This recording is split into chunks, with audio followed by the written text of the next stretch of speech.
Ya pemirsa, untuk mengetahui tren rupiah dan juga arah pergerakannya pekan depan, kami sudah terhubung bersama Ruli Arya Wisnu Broto, Senior Financial Market Analyst dari Bank Mandiri. Ya Pak Ruli, seperti apa pergerakan rupiah sepekan terakhir hingga sore ini?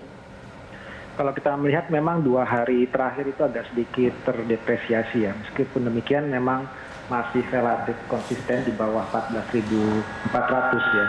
Jadi memang sejak awal bulan Juni lalu selalu berada di 14.400 ya. Jadi saat ini merupakan salah satu mata uang yang di kawasan yang berkinerja cukup baik ya di pekan ini ya. Ada beberapa mata uang ASEAN dan emerging yang justru malah melemah ya, seperti peso, Filipina dan juga Thai baht ya. Jadi kalau kita lihat memang perkembangan dalam 4 hari terakhir ini cukup baik ya. Rupiah memang cenderung lebih baik, pergerakannya lebih mengalami apresiasi dibandingkan dengan di pekan lalu. Baik, apa saja sentimen yang saat ini menghambat penguatan rupiah, Pak? Kalau bisa dijelaskan sedikit atau di breakdown sedikit daya tahan rupiah kita dibanding mata uang regional mungkin untuk pekan depan seperti apa dan pengaruhnya dengan ekonomi? Iya, memang cukup baik ya pergerakannya, menguat lebih tinggi ya dibandingkan dengan yang kita perkirakan sebelumnya ya, didorong oleh publikasi data PDB kemarin ya, pertumbuhan ekonomi yang cukup tinggi di kuartal 2 2021. Namun yang memang kita dampak ke depannya yang kita harus lihat ya, risiko yang kita hadapi adalah dari sisi penanganan pandemi ya. Kemungkinan dampak ekonomi dan market juga masih tetap mengamati kebijakan yang dilakukan oleh pemerintah ya untuk mempercepat penyelesaian masalah pandemi. Jadi termasuk juga memang seberapa cepat vaksinasi dapat dilakukan. Kalau saya melihat memang daya tahan cukup baik ya dibandingkan dengan beberapa mata uang regional ya. Lebih besar pekan ini dibandingkan dengan beberapa mata uang lainnya ya. Jadi beberapa indikator ya, kedudukan defisit, GDP, defisit fiskal, rasio terhadap GDP itu memang kondisinya memang cukup stabil yang juga bisa dapat mendukung penguatan dan stabilitas nilai tukar rupiah ke depan. Baik, lalu untuk arah rupiah sendiri Pak Ruli hingga sepekan ke depan dan juga faktor yang harus kita antisipasi?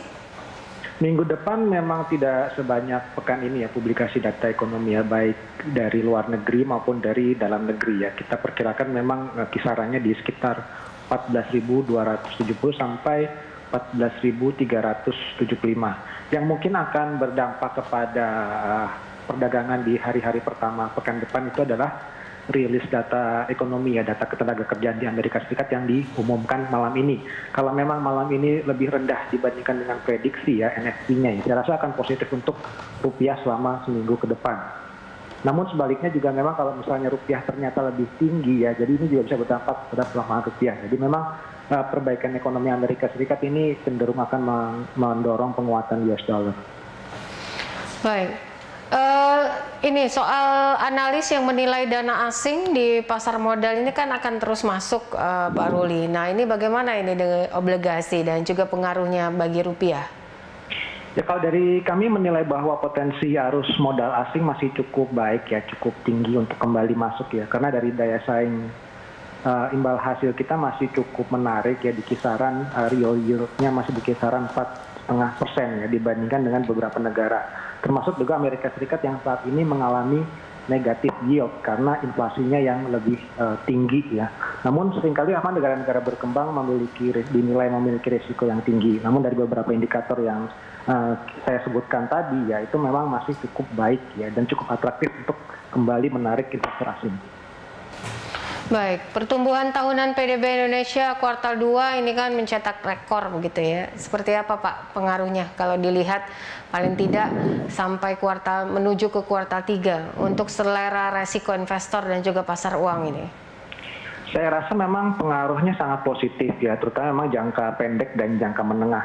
Memang lebih disebabkan oleh base effect yang rendah di kuartal 2 2020 lalu. Jadi terlihat sangat tinggi ya pertumbuhan ekonomi di kuartal 2. Namun memang secara umum kondisi ekonomis di semester 1 kemarin itu cukup banyak menunjukkan perbaikan ya, aktivitas ekonomi juga lebih baik ya. Namun memang masih belum dapat belum mencapai aktivitas yang normal ya seperti sebelum pandemi, dan kita khawatirkan memang di kuartal 3 nanti itu akan cenderung melambat ya karena ada dampak PPKM, dampak gelombang kedua dari pandemi ya, dan juga ada efek dari hari raya yang di kuartal 2 itu berpengaruh cukup signifikan ya. Kita berharap memang dari sisi penanganan pandeminya itu dapat dikendalikan ya, sehingga penularannya terus menurun, aktivitas ekonomi juga dapat perlahan mulai dibuka ya, sehingga bisa cepat kita akan mengalami proses pemulihan.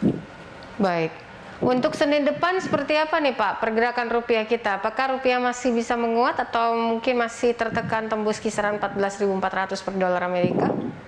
Untuk saat ini saya rasa hari Senin masih akan tetap konsisten ya di bawah 14.400 ya. Namun ini juga masih akan dipengaruhi oleh bagaimana perkembangan data ketenagakerjaan Amerika Serikat yang diumumkan yang nanti malam.